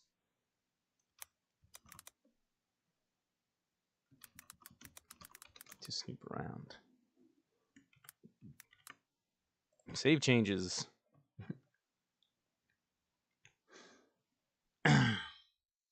Mu drops his voice to a whisper, so everyone drops his voice to a whisper. So everybody knows about the disappearances, but I also heard him complaining about trouble in the outer districts. The thing that really caught my attention was his mention of data vaults holding more than they should. I mean, what does that even mean? And we all know that data is valuable. You said this place was full of hackers, right? What if we could find out where one of these overloaded vaults was and breach their security mainframes? We could sell that data to the highest bidder and make a ton of cash. Probably enough to feed us all for a few years.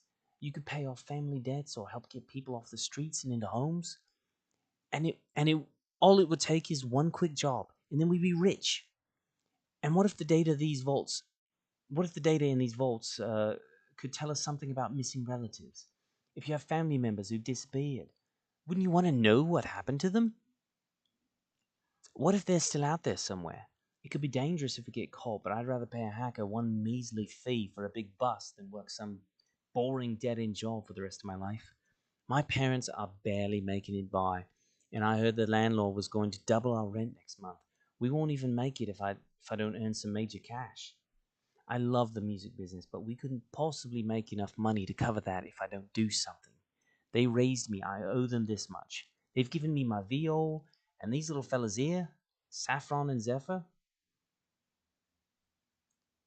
And then I didn't even just finish. I didn't even say. I didn't say anything else. I should have said this. They've given me this and this and this. And then I said I owe them this much instead of they raised me. They raised me. They've given me my VO. Give me my little fellas here. I owe them this much. That's where I should have ended it with. I owe them this much. So I could edit it again, but anyways, Moo picks up Saffron and plops him into his lap while stroking Zephyr's chin. Again, he loves his animals and he loves his parents.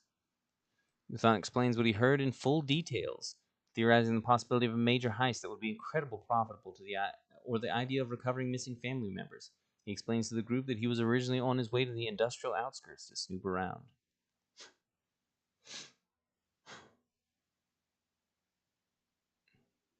Jeb listens intently, swirling the blue synth ale in his glass. Data vaults, eh? That's a whole different game than street-level hustling.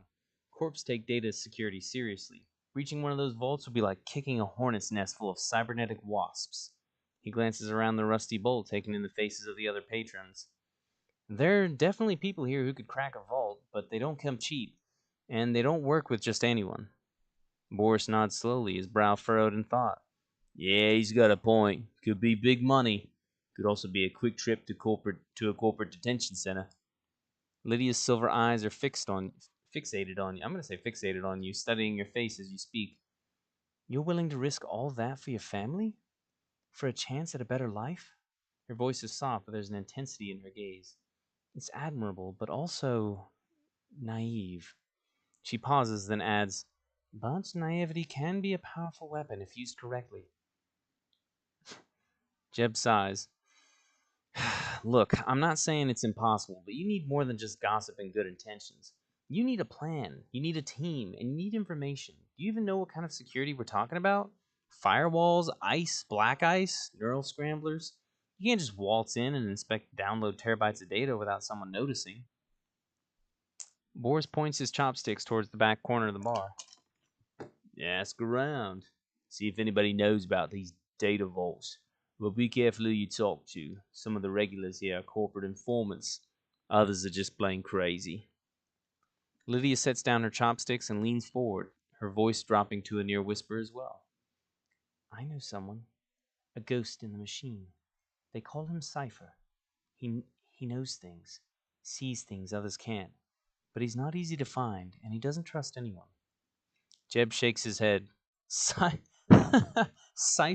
You're talking about the Cypher? The guy who can disappear into the net like smoke? Good luck even finding him, let alone getting him to help. Lydia ignores Jeb's skepticism. Look, if anyone knows about those data vaults, it's him. But finding him... Her gaze flickers around the rusty bolt, a hint of unease in her eyes. That's the hard part. Sounds like you're going to need to seek out an individual named Cypher. What would you like to do next?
Trying to remember like the overall world building that it gave me. They sell their data.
Yeah, the cipher guy.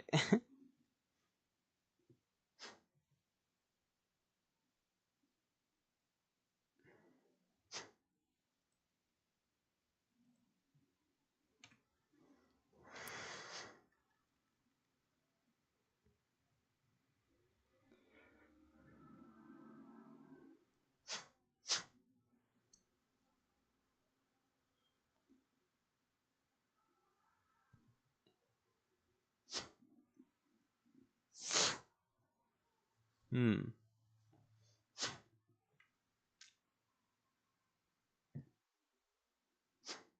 So we're gonna have 2 musicians and probably 2 hackers. 4 musicians and 2 hackers and 2 animals. So we'll have our 4 musicians, then we'll have the hacker that we bring in to help us find Cypher, and then Cypher will be a hacker. And then we'll have 2 animals. A real diverse party right there.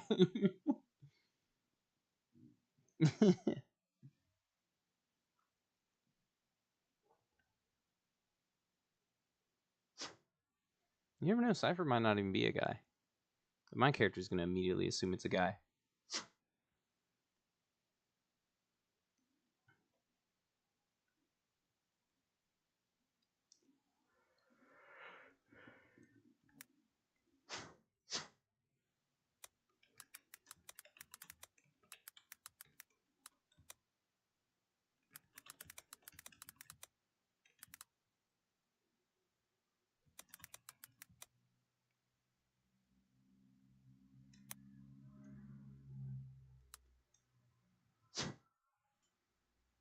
And my character's not gonna say it, but I'm gonna say it. Maggie might even know who Cypher is. Maybe Maggie could help them find Cypher. The bar cook person. But my character would be completely oblivious to that. He's just like, maybe she would know who to ask. Because he was thinking, well, Maggie is the person that serves the soup, so she, interacts with all of her patrons, and so maybe she would know who's a corporate, who's a corporate scumbag and who's not, who's a bad guy and who's not. So that's what his thought process is. And like I said, if myself or Norman would probably be more in tune with all the possibilities, but this, like I said, Mu is a little bit more oblivious to things. He's younger. He's more of a soul seeker. You know what I mean? He's all about the music. He's not too deep into thought about all of these things, about all the possibilities, about the potential things that can happen. He's just thinking about following the plan that the other that his new companions have just laid out for him.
Mm.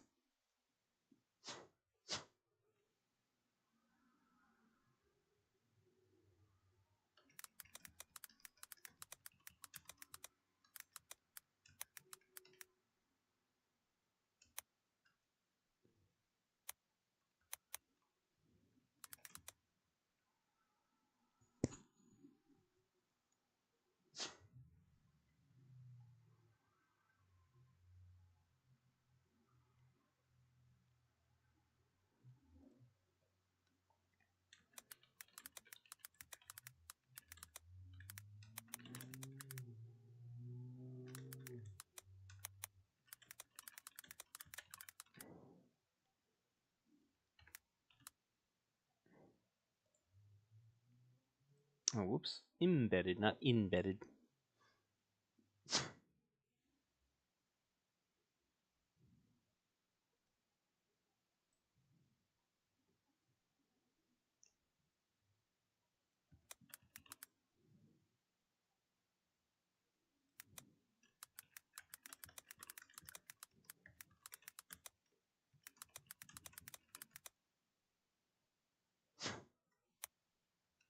And no, he's not gonna be. He's not gonna be. Tactically. Keeping a low profile. Now he just starts nervously looking around, like, oh god, there could be spies in here. It's his immediate response is, oh god, spies where? Because remember, he's just a kid.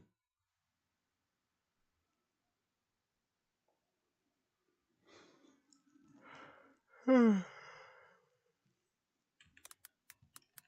adopted a worried look, glancing around nervously.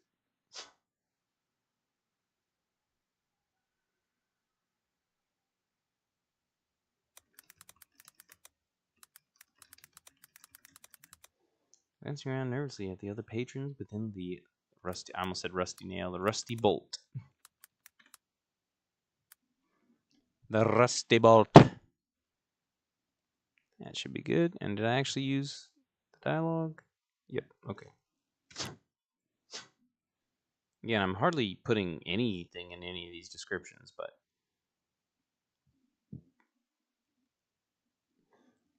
Moo's face is now replaced with a skeptical concern of his original plan.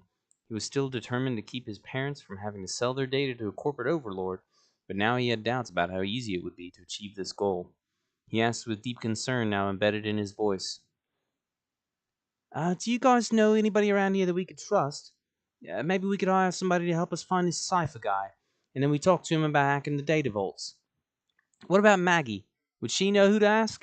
The bartender's name is Maggie, right? Right?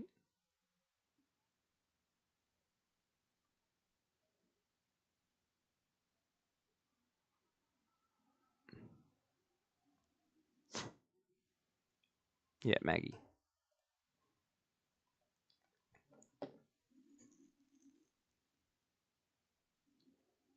Spiky neon tipped hair. Oh, I didn't know his hair was spiky. Oh, maybe I did know that, and I just forgot about it.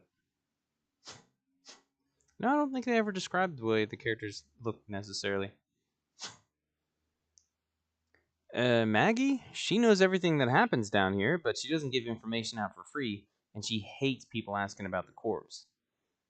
Says it brings heat down on her establishment. Boris nods grimly. Yeah, she'll have for the price, and it won't be credits. What will the price be then?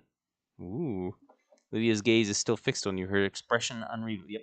Her expression unreadable, the same thing that it always fucking says about women. Actually, no, it said that about that one guy, too. But yeah, it says that quite frequently. Maggie values favors and secrets more than currency. She might help if she believes your cause is just, or if she finds your story amusing. She thinks it's funny enough, she'll help. Okay, that's good news. As if on cue, the hulking figure behind the noodle bar, the one with the cybernetic arms, looks up from his pot. Oh, wait, what? Looks up from his pot. Glowing red cybernetic eye. Hold on. Is this the dude from Treasure Planet? No, no, no, no, no. It's describing the guy from Treasure Planet.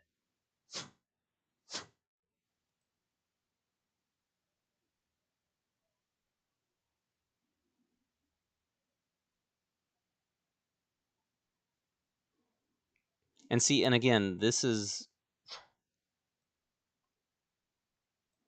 remember, my character had brought his voice down to a whisper. So unless they've also got cybernetic ears with super hearing that can like sit there and filter out all the different sounds, and they just happen to specifically pick out our conversation, then there's absolutely no way that they would have known that we were talking about that. And then my character wasn't paying attention to Maggie. He might have glanced over at Maggie at one point, but he wouldn't be looking at Maggie to know that Maggie was motioning for them to. Well, maybe Jeb was. Jeb is the one. Well, that's our cue, Jeb mutters, finishing his synth ale in one gulp. It looks like she's willing to talk, but remember, be respectful and don't waste your time. Be respectful and don't waste your time. Or maybe I should change his voice a little bit to sound a little bit less like mine, but I don't know. Should be alright. Boar stands up, his chair scraping against the floor. Wait, I thought they were in a booth. Why is his chair scraping if they're in a booth? See? Details. Getting the details mixed up. Oh, I'll stay, keep an eye on things. He gestures towards your animals. And them. Oh, I can't bring my animals back with me? What if something happens to them while I'm gone? Lydia rises smoothly. I'll come with you, Matt. I'll come with you. Maggie appreciates civility. What, you saying that the rest of us aren't civil? Jeb might not be civil. My character's plenty civil. Maybe. I'm pretty sure he is. I don't know. I haven't fully fleshed out his personality. I've got a pretty good idea of what this character is going to be like. Jeb leads the way through the crowded bar towards the beaded curtain. Patrons part to let him through, some nodding in recognition, others avoiding eye contact entirely. The curtain clacks softly as you push through it into a narrow hallway. The air changes instantly. The noise of the bar fades to a dull murmur, replaced by the hum of climate control and the faint scent of antiseptic and ozone. Antiseptic? Oh, because I guess she's some sort of medic, because they did mention how she patches herself and other people up. The hallway is lined with shelves stuffed with old cybernetic parts, data chips in dusty cases, and jars of unidentifiable biological matter floating in murky fluid. Okay. Anyways, at the end of the hall is a door marked private. It slides open with a hiss. So kind of like one of those doors in Star Wars. Inside, a woman sits behind a cluttered desk made of reclaimed metal and polished bone. She's older, her face lined with experience and augmented by subtle cybernetics that trace her jawline and temple. Oh, wait. So the person serving is not Maggie. Okay, that's why it said his. So yeah, it is the guy from Treasure Planet. It's literally the dude from Treasure Planet was the guy serving food. And then this character is Maggie. Okay, so we don't even know what his name is. One of her hands is entirely mechanical, its fingers tapping silently on the desk's surface. This is Maggie, and so far my character is a purist, by the way. Unless, according to that picture, unless his legs are cybernetic. She doesn't look up as you enter, instead focusing on a holographic schematic floating above her desk. Complex web of circuitry and energy flows. Jeb clears his throat. Maggie? Got some folks here with questions. Maggie finally looks up. Her eyes are sharp, intelligent, and utterly devoid of warmth. Ooh, scary. Intelligent people are generally kind people, so screw you, Maggie. Questions are expensive, she says, her voice a dry rap. Oh, no, dry rap. Questions are expensive. Now I sound like Zagara. Yeah, Zagara from fucking StarCraft. Questions are expensive for the Queen of Blades.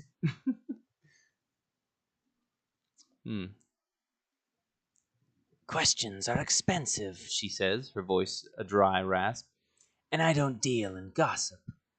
Her mechanical finger points at you. You're the new one. The bard with the animals. Your music drew a crowd topside. That's good. Crowds are good for business. Her gaze flicks to Lydia and Jeb. But now you're down here asking about things that get people killed. So talk fast. Again, literally characters who had nothing to do with that conversation know every single word that was said. You never know. Maybe her cybernetics have her connected to like some sort of like whatever audio system. Like maybe she's got microphones hidden under all the tables. But so it's possible that maybe she knows about that. But I'm telling you, in the other role play, the game, like there are characters who are nowhere near. Like my character literally can. I described that my character was in a camp out in the woods. Nobody knew about his camp. He comes up, shows up in the world, finds out that there's a zombie apocalypse going on, and people are completely aware of everything he did out in the woods, as if they all had like a TV and could see everything he was doing through, like it was being streamed to the world. Like, no joke. The character, it's stupid how every single character knows every single thing that's happened in the story. They know things that they shouldn't know, which is just ridiculous. And I'm assuming that this is going to be the same situation. This character just automatically knows everything that was being talked about by default. But like I said, with the way the technology is set up in this world, it's possible. It's absolutely possible. But if this random character can just use this to, you know, listen into what everyone's doing, why would the big corporations need to, the big corporations who actually have, you know, money and technology, why would they need to buy people's information when they could literally just listen into their conversations on hidden microphones that are everywhere? Like, they wouldn't need to do that. They could literally just steal the information from people. They wouldn't need to, you know, use money to control anything really. So if that were the technology, then that's how the world would work. So again, see, the AI doesn't do a very good job of properly creating or controlling the world. I honestly and fervently believe that the AI just had this character automatically know what we were talking about, even though she was nowhere in earshot. There's no way she could have heard them unless she had that going on. And again, if she had that going on, that means the rest of the world doesn't make any sense.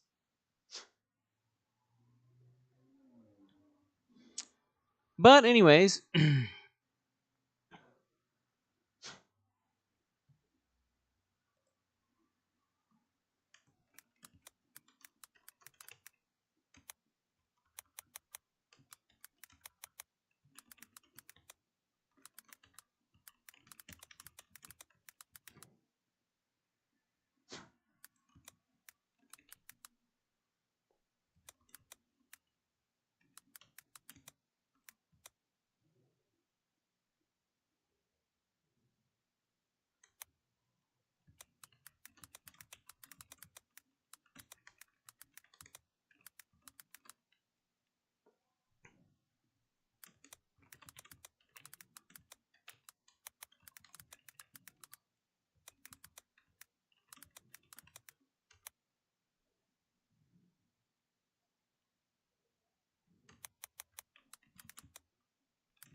I want to find a guy named Cypher. Yeah.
I think that this narrative kind of, the doubling of the rent, it kind of makes sense with the world that has been explained to me. So I feel like this makes sense.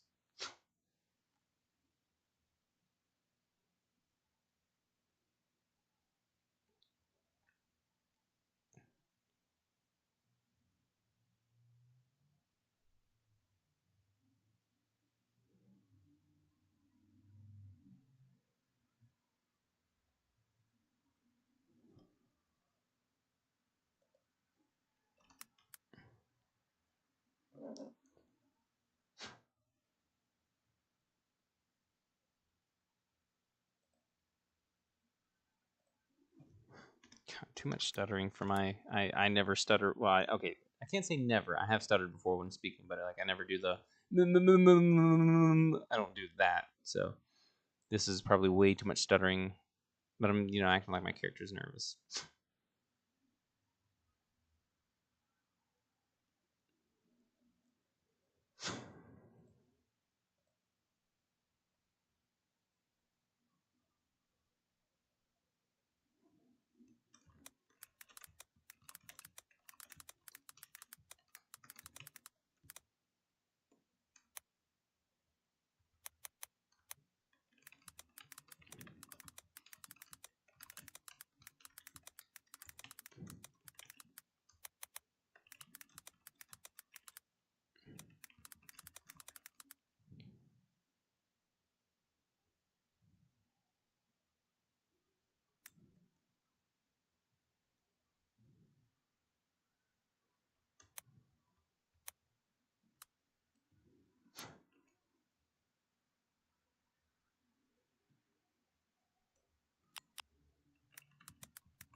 All right.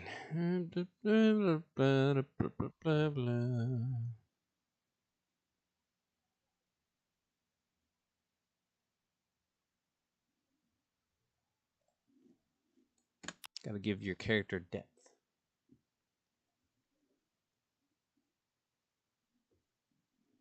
Sure, it's a quick score, a nice little money grab, but he's not doing it out of greed. He's doing it because he's a good person. He wants to protect his family, his pets, his parents, and considering that everybody's just struggling to scrape by, the fact they don't have, instead of saving up money or trying to be smart or anything, they've basically given him a good life. They've spoiled him compared to other kids in the middle class family. So they are basically just barely scraping by. That's why he had to, go out into the streets and make musical performances to make a little bit of extra money in order to, help them get by. It all makes sense. It all comes together in a lovely, intertwined story.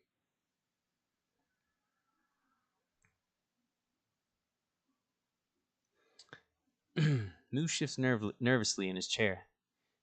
I want to find a guy named Cypher, or a really good hacker who can help me out with something.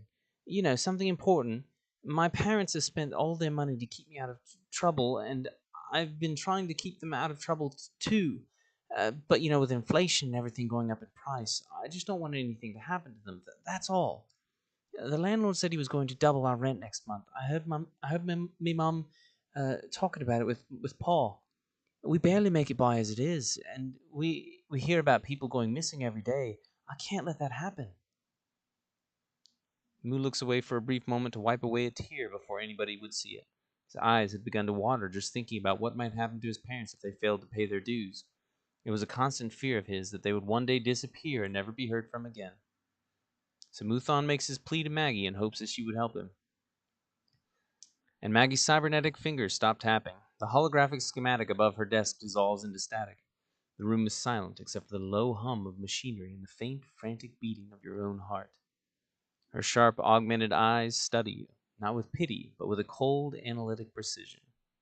She leans forward slightly, the joints of her mechanical arm whirring softly. Sentimentality is a vulnerability in this city, she states, her raspy voice cutting through the tension. It gets people killed faster than a corrupted neural chip. I doubt that. I highly doubt that. She pauses, letting the weight of her words settle. But it also has a motive, a predictable one. And predictability can be useful. Wait, what? I thought unpredictability was useful. Predictability is useful? What?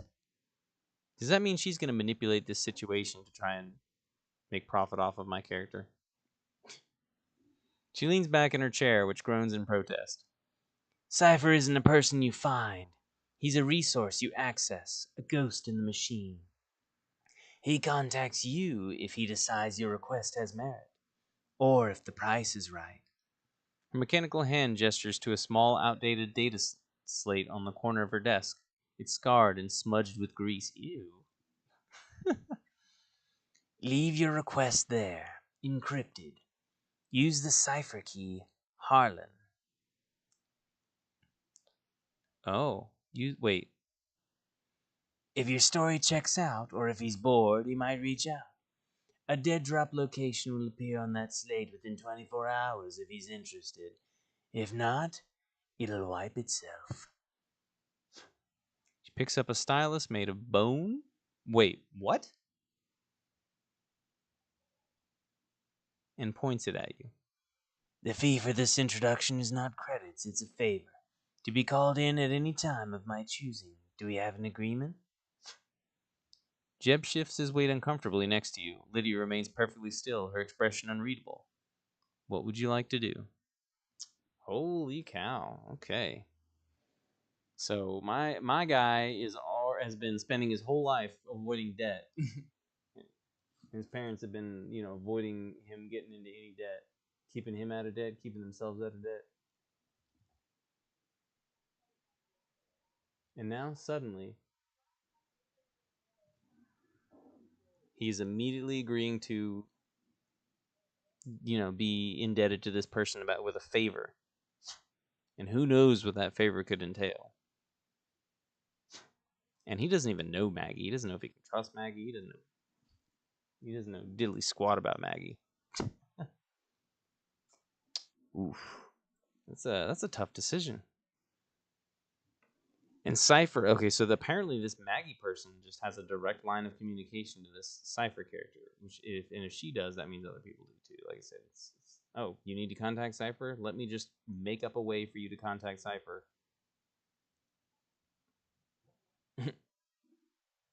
And I guarantee you, no matter what happens, no matter what I do, no matter what I say, unless it's a failed dice roll, there's absolutely no possible way that I'm not going to be able to get in contact with Cypher. Again, that's why it added if he's bored. That's why the AI added that in there. It's basically saying, hey, no matter what you say or no matter what you do, this Cypher character is going to help.